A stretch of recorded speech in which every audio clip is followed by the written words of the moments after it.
푸틴은 큰 도박을 했고 실패했습니다. 두 대륙에 걸쳐 수천 킬로미터에 이르는 비밀 해군 제국이 러시아의 전쟁 기계를 유지하고 있었지만 무너졌습니다. 벨기에와 프랑스 군대가 푸틴의 전쟁 기계의 동맥을 직접 차단했습니다. 첫 번째 함정은 2월 28일 밤 북해에서 설치되었습니다. 러시아 정보 요원들은 모든 것이 계획대로 진행되고 있다고 생각했습니다. 가짜 문서는 준비되었고 푸틴의 전쟁 기계를 가동하기 위한 수백만 달러 상당의 석유가 유럽 해안에서 조용히 흘러가고 있었습니다. 일본 자신들이 보이지 않는다고 생각했습니다. 하지만 그들이 몰랐던 한 가지가 있었습니다. 서방은 더 이상 지켜보고만 있지 않았습니다. 프랑스 해군 소속 NH-90 헬리콥터 2대의 공중 지원을 받아 벨기에 특수부대가 행동에 나섰습니다. 블루 인베이더라는 코드명으로 불리는 이 작전은 러시아의 불법 물류 네트워크를 직접 타격하기 위해 계획되었습니다.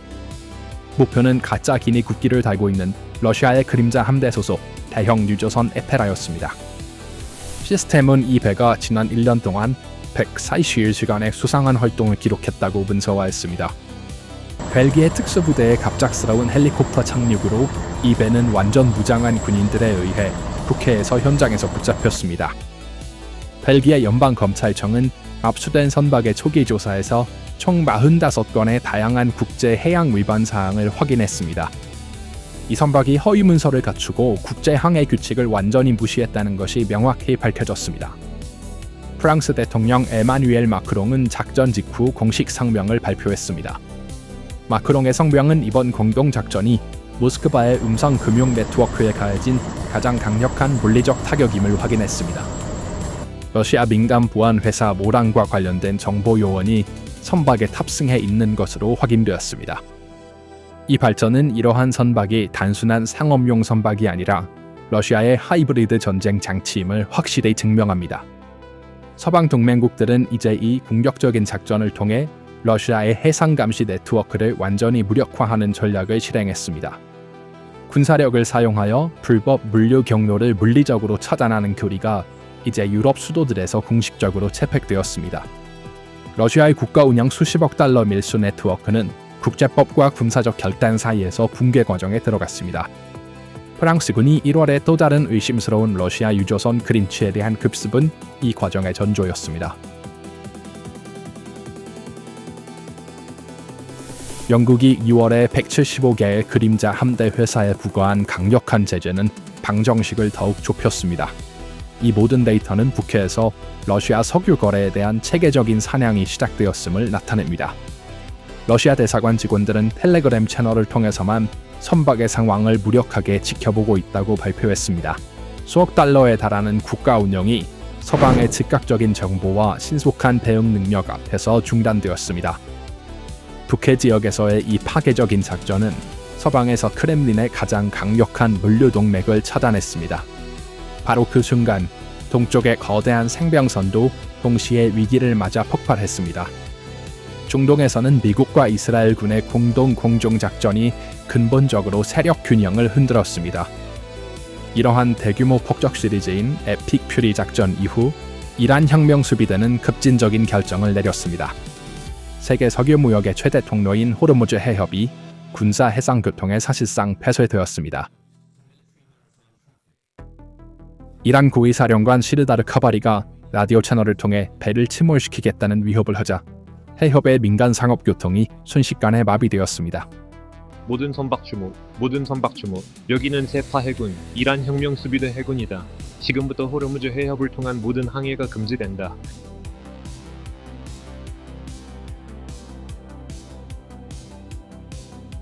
해협 양쪽에서 수천만 배럴의 중진류로 가득 찬 150척 이상의 유조선이 무력하게 기다리기 시작했습니다. 지브리의 항구에서 억류된 에테라호처럼 이란 샴카니 가문과 연결된 많은 밀수 네트워크도 타격을 받았습니다. 러시아와 이란의 비밀 석유 세탁 연합은 대체 경로가 가장 필요한 시기에 물리적으로 정체되었습니다. 호르무즈 지역의 완전한 해상 봉쇄는 엄청난 병목 현상을 일으켜 전 세계 석유 공급의 약 20%를 직접적으로 위험에 처하게 했습니다. 머스크와 하팡로이드와 같은 글로벌 하운 대기업들은 미사일 위험 증가로 인해 해당 지역의 모든 항해를 무기한 중단했습니다. 유럽과 중동을 중심으로 한 이 두 위기는 지리적으로 관련이 없어 보일 수 있습니다. 그러나 그 결과는 러시아의 전략적 다리와 전쟁 경제에 돌이킬 수 없고 파괴적인 도미노 효과를 일으키고 있습니다. 벨기에와 프랑스가 특수부대 인력을 투입하여 이 취약점을 해결하려는 조치는 국제 해운업계에 가혹한 최후 통첩을 전달했습니다. 가짜 국기는 더 이상 강력한 군사 개입에 대한 외교적 방패 역할을 하지 못할 것입니다. 벨기에 사법당국은 제브리해 군항에 억류된 대형 선박에 대해 3월 3일에 가혹한 결정을 내렸습니다. 당국은 배가 풀려날 경우를 대비해 현금 보석금을 1,000만 유로로 책정했습니다. 이 천문학적인 금액을 지불하는 것만으로는 배가 다시 바다로 나갈 수 있는 법적 요건을 충족하지 못합니다. 새로운 승인된 법적 깃발을 획득하고 모든 국제안전 인증서를 처음부터 다시 받아야 합니다. 식별된 수십 가지 기술적 및 문서적 결함은 국제검사관의 감독하에 수정되어야 합니다. 이러한 무거운 관료적 및 법적 장애물로 인해 그 배는 몇 달 동안 유럽 해안에 사실상 정박 상태로 남게 됩니다. 벨기에에 기반을 둔 동적 해군 개입은 글로벌 해운 부문의 보험료를 전례 없는 수준으로 급등시켰습니다. 그림자 함대로 분류된 모든 배는 이제 공식적으로 고위험 범주에 포함됩니다. 주요 하운사, 국제 운영자, 선주들은 이러한 블랙리스트에 오른 선박의 서비스를 급히 회피하고 있습니다.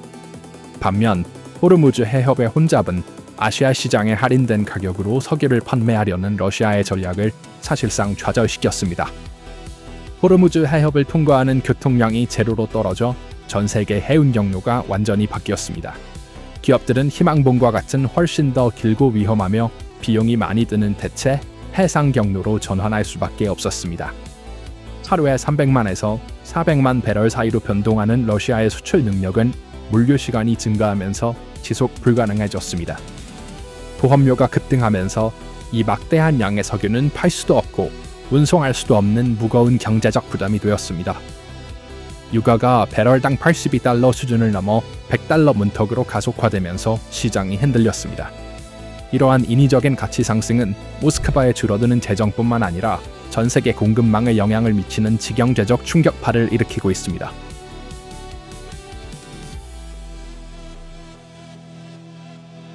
단기 시장 분석에서 에너지 가격 상승은 수출국으로서 러시아에 유리해 보일 수 있습니다. 그러나 물류 운송 경로가 끊기고 함대가 국제 항구에 억류된 정부는 이러한 명목상의 가격 상승에서 이익을 얻을 수 없습니다. 중국과 인도와 같은 대규모 구매자들은 배송 비용이 비합리적으로 증가함에 따라 우려를 표명하고 있습니다. 공해에서 선박이 압류될 위험이 증가하면서 이 거대 구매자들은 중동과 아프리카 외 대체 공급업체로 방향을 틀기 시작했습니다. 북해에 대한 서방의 동적 봉쇄와 중동의 뜨거운 분쟁 환경이 교차하면서 모스크바의 병행 수출 시스템은 중단 상태에 놓였습니다. 러시아 군대의 일일 군사작전은 이러한 판매에서 발생하는 현금에 직접적으로 의존합니다. 석유 수익의 급적인 감소는 우크라이나 전선에서 탄약 생산 능력을 직접적으로 약화시키고 있습니다. 계약된 군인들의 급여 지급부터 물류 공급망 유지까지 전체 시스템이 이러한 수익과 통합되어 있습니다. 러시아의 전쟁 기계는 지속적인 에너지 판매로 작동하는 거대한 산업 엔진이며 멈추는 순간 녹슬게 됩니다. 지금 이 엔진의 주요 연료와 자금 라인은 두 개의 다른 대륙에서 동시에 강력하게 압박받고 있습니다. 이 다각적인 전략적 압박 작전은 근본적으로 전쟁을 자금 조달하는 크렘린의 능력을 약화시키고 있습니다. 푸틴의 특별 대표인 키릴 드미트리예프의 상품 시장 충격에 대한 기대에 관한 발언은 국내에서 진행 중인 경제 위기의 표현입니다. 국가의 재정 보호막이 하나씩 해제되고 있습니다. 전쟁의 최종 운명은 이제 진흙투성이의 우크라이나 참호가 아니라 국제 수면 아래로 가라앉고 있는 경제 재무제표에서 쓰여지고 있습니다. 러시아의 지속적인 전쟁으로 인한 국가의 일일 비용은 3억에서 4억 달러로 추정됩니다. 이 엄청나고 고갈되는 지출은 그림자 함대가 운반하는 할인된 석유로 제공되는 현금 흐름 덕분에만 감당할 수 있었습니다. 벨기에 당국이 제브리해 항구에 있는 에티라 선박에 대해 설정한 1,000만 유로의 현금 보석금은 단순한 법적 절차가 아닙니다.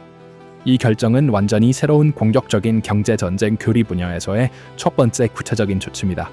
서방 블록은 더 이상 불법 자산을 식별하는 것에 그치지 않습니다. 그것들을 압수하고 법적 구금 절차를 시작하고 있습니다. 포괄적인 국제조사의 결과로 국가에 의해 압수된 이 거대한 선박들의 완전한 몰수가 논의되고 있습니다. 목표는 선박들이 운반하는 수백만 달러 상당의 원유 화물을 세계 시장에 판매하고 모든 수익을 우크라이나 지원 기금으로 이전하는 것입니다.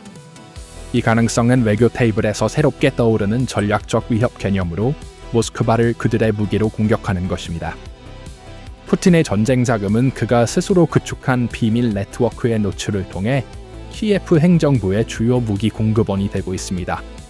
러시아의 대규모 외교 사절단이 국제 해역에서 상업 선박이 압류되었음에도 불구하고 물리적 반응을 보이지 않았다는 점이 주목할 만합니다. 대사관이 텔레그램 앱을 통해 약하고 미약한 비난 메시지만을 발표할 수 있는 능력은 글로벌 해양 분야에서 모스크바의 깊은 무력함과 외교적 고립을 드러냅니다.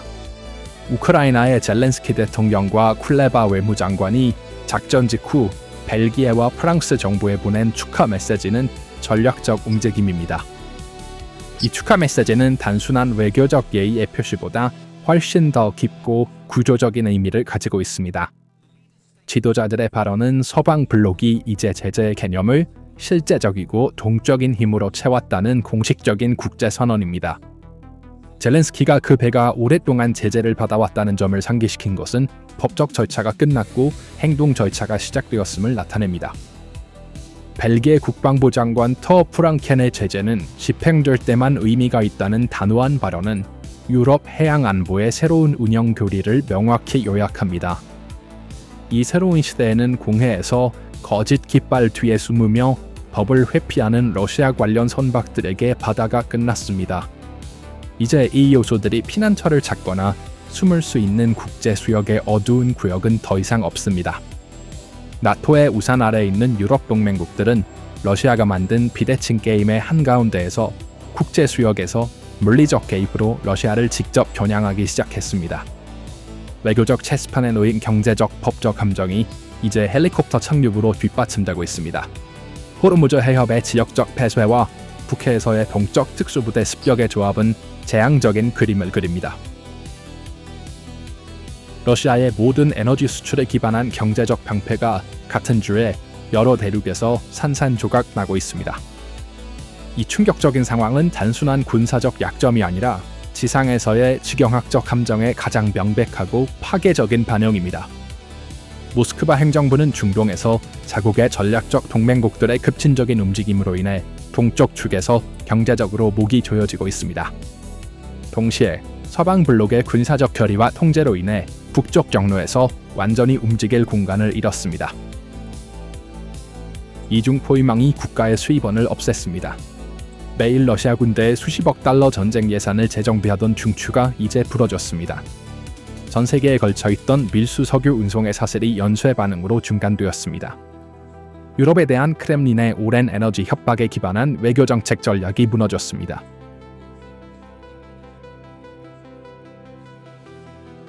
수출하는 에너지의 물류와 운송 보안을 잃음으로써 엄청난 전략적 교착 상태에 빠지게 되었습니다. 이 군사적 및 경제적 상황은 러시아의 중요한 경제적 산소가 장기적인 소모전에서 영구적으로 차단되었음을 의미합니다.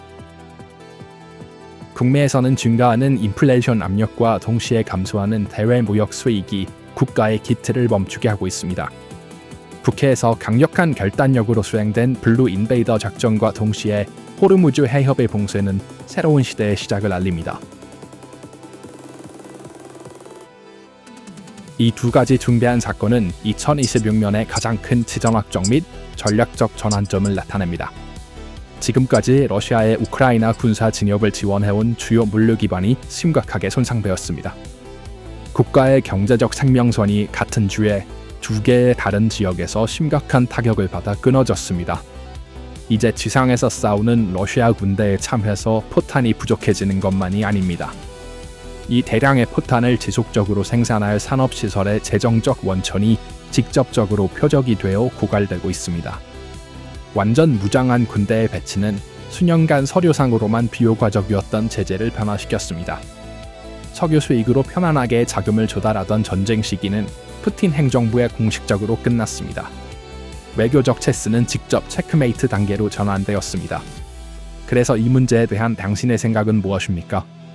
댓글로 여러분의 생각을 공유해주세요. PPR 글로벌의 독점 분석을 계속 받으시려면 채널을 구독하시고 알림을 켜는 것을 잊지 마세요. 저희를 선택해 주셔서 감사합니다.